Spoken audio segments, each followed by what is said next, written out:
Praise the lord. యేసునామమే జయము. మన రక్షకుడు, మన విమోచకుడు అయిన యేసుక్రీస్తు అతి పరిశుద్ధమైన నామంలో అందరికీ వందనాలు. చిన్న ప్రార్థన ద్వారా ఉదయకాల వాక్య భాగం ధ్యానించుకుందాము.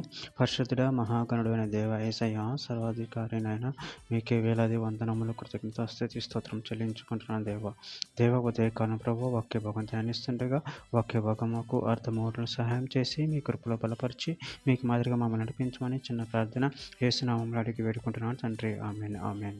రోమిలికి రాసిన పత్రిక 15వ అధ్యాయం 12వ వచనము. మరియు యేషయ్య ఇలాగ చెప్పుచున్నాడు, యేషయ్యలో నుండి వేరు చిగురు అనగా అన్యజనుల నేలుటకు లేచువాడు వచ్చును, ఆయన యందు అన్యజనుల నిరీక్షణ ఇంచుదురు. ఆమె దేవుడి వాక్య భాగం దీవించును కాక.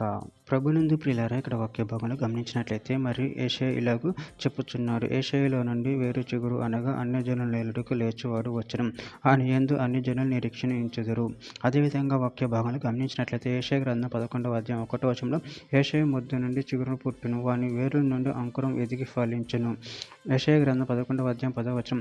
ఆ దినమున ప్రజలకు ధ్వజముగా నిలుచుచుండి యెషయా వేరు చిగురు నద్ద జనములు విచారణ చేయును, ఆయన విశ్రమ స్థలము ప్రభావము కలదగును.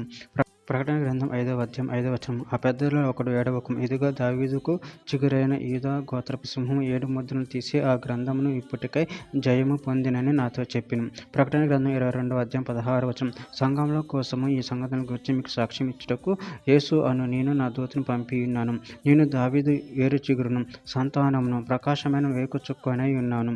కీర్తన గ్రంథం 22వ అధ్యాయం 27-28 వచనాలు. భూదిగంతముల నివాసులందరూ జ్ఞాపకం చేసుకుని యెహోవా తట్టు తిరిగెదరు, అన్యజనుల పరిశుద్ధులందరూ నీ సన్నిధి నమస్కారం చేసెదరు.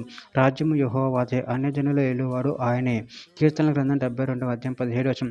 అతని పేరు నిత్యము నిలుచును, అతని నామము సూర్యుడున్నంత కాలం చిగురించుచుండును, అతని బట్టి మనుషులందరూ దీవింపబడుదురు, అన్యజనులందరూ అతడిని ధన్యుడని చెప్పుకొందురు.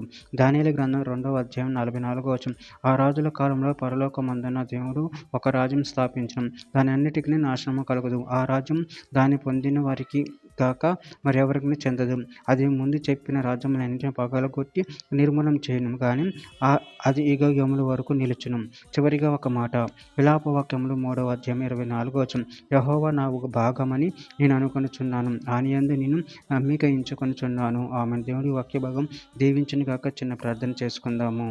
పరిశుద్ధుడా, ప్రేమగల దేవ యేసయ్యా, మీరు ఇచ్చిన వాక్యదాన్ని బట్టి ప్రభు కృతజ్ఞతలు చెల్లించుకుంటున్నాను తండ్రి. మీరే మాకు చిగురై ఉన్నారు తండ్రి. నాయన మేము మీ యందు భయభక్తులు కలిగి నీ యందు ఆదరణ పొంది నిన్ను మహిమపరచేవారం కనపరచే శక్తి అనుగ్రహించమని చిన్న ప్రార్థన యేసు నామములో అడిగి వేడుకుంటున్నాను తండ్రి. ఆమెన్. ఆమెన్.